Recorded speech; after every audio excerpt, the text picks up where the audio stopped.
Enquanto aqui no Brasil o presidente Jair Bolsonaro se utiliza de um palhaço para explicar aos jornalistas o seu PIBinho, o PIB de seu governo, de ridículos 1,1%, na Argentina estoura um escândalo de dentro da redação do jornal La Nación,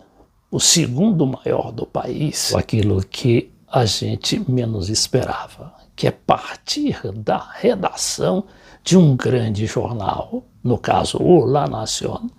a denúncia de que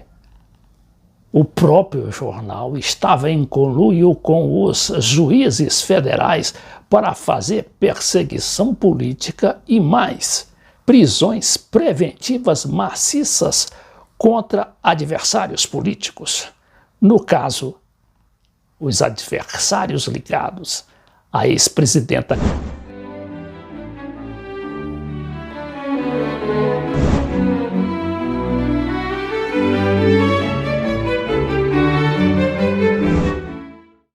O jornalista Carlos Panis é um dos dirigentes desse jornal, o La Nación, e tem também um programa de televisão que é organizado e produzido pelo próprio jornal no site, no YouTube, chamado La Nación Mais. O que diz Carlos Panis? Ele disse que havia uma onda de prisões preventivas que começou por pressões do jornal La Nación. O que diz ele, não é? O periodista assegurou que os juízes de Comodoro Pi, que é o local onde fica concentrada a Justiça Federal de Buenos Aires, começaram a fazer um uso discriminado das preventivas, ou seja, das prisões preventivas, para evitar que se publicasse uma capa do jornal La Nación criticando a sua inação, a inação, no caso, dos juízes. Aí vem a ex-presidenta Cristina Kirchner, atualmente presidente do Senado, e aparentemente a líder da reforma que vai se produzir na justiça, inclusive aumentando o número de juízes federais justamente para neutralizar aquilo que é chamado de lawfare, ou seja, a utilização da justiça pelos meios de comunicação e o poder econômico para perseguir os adversários do campo popular. Em seguida, a revelação daquele jornalista Carlos Panis, a ex-presidenta e vice-presidenta Cristina Kirchner foi ao Twitter para dizer que o objetivo não era apenas aqueles de pressionar os juízes, mas de encobrir e acobertar Macri, que era o presidente da República, porque dali a 2 dias estouraria o que era chamado o envolvimento do presidente Macri naqueles escândalos chamados de Panama Papers, que envolveram aí vários chefes de Estado e produziram inclusive a renúncia de alguns deles. Mas o Macri foi lá preservado pelo silêncio ou acobertamento da mídia. Agora vamos ver o que diz a Cristina Kirchner no seu longo Twitter. Um conhecido periodista, no caso jornalista, acaba de informar-nos, a nós, né, público, claro que 4 anos depois, que no ano de 2016, o jornal La Nación esteve a ponto de dedicar uma capa na edição de domingo aos juízes de Comodoro Pi. O Comodoro Pi, que a gente precisa explicar novamente, é o local, na verdade uma praça de Buenos Aires, onde se concentra os juízes, principalmente aqueles juízes do chamado lawfare. Seria o quê? Uma espécie de Curitiba, não é? De Curitiba portenha, porque todos os processos eram dirigidos para esse Comodoro Pi, para que ali distribuídos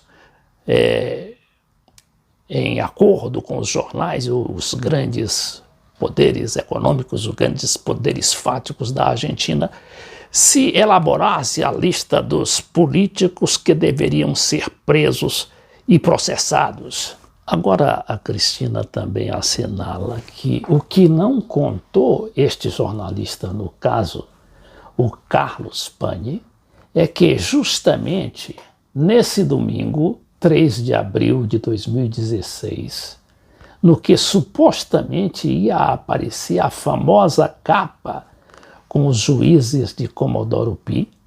era o mesmo domingo em que se ia dar a conhecer, a nível mundial, o escândalo dos Panama Papers, no qual estava diretamente envolvido o então presidente Maurício Macri. No final de seu comentário no Twitter, a ex-presidente diz que tanto na Argentina como na América Latina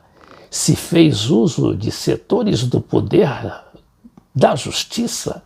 e agências e organismos do Estado para atacar e destruir os opositores políticos. E considerou que é La Nación, o jornal, através de um de seus principais colunistas, o que descreve a médias, ou seja, não muito diretamente,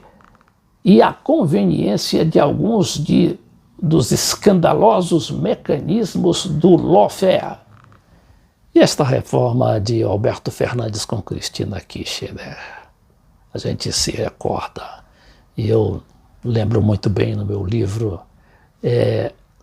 Argentina Sacudida, que a maioria dos membros do governo da Cristina Kirchner estavam presos quando houve a última eleição que elegeu Alberto e a Cristina. E a própria presidente só não estava presa porque tinha mandato parlamentar. E lá estavam, e ainda estão, o vice-presidente de Cristina, o Amado Boudou, o homem que fez a reforma da Previdência, ao contrário na Argentina, porque justamente reestatizou a Previdência que estava nas mãos do jornal Clarín e de todo o poder midiático argentino. E por isso o Amado Boudou pagou um preço caro e está até hoje mofando na prisão. Mas ele agora, aqui como Lula no Brasil, ele quer não apenas ser inocentado, como também anular a sentença que o condenou, justamente tendo como base as denúncias desses desvios, tanto da justiça quanto dos jornais e da mídia em geral, acobertados, logicamente, pelo Congresso e a cúpula política, para perseguir adversários com prisões, muitas das quais humilhantes, como ocorreu com o ex-ministro de Obras da Cristina, Júlio de Vido, que além de ser preso, teve o seu mandato cassado pelo Congresso Nacional da Argentina, justamente naquela época em que o Macri tinha uma popularidade incrível, justamente determinada por aquele seu aparato que o levou à presidência do país, mas que levou também à derrocada, já começando no 3º ano de governo, quando teve de recorrer ao FMI e pedir um empréstimo de 57 bilhões de dólares.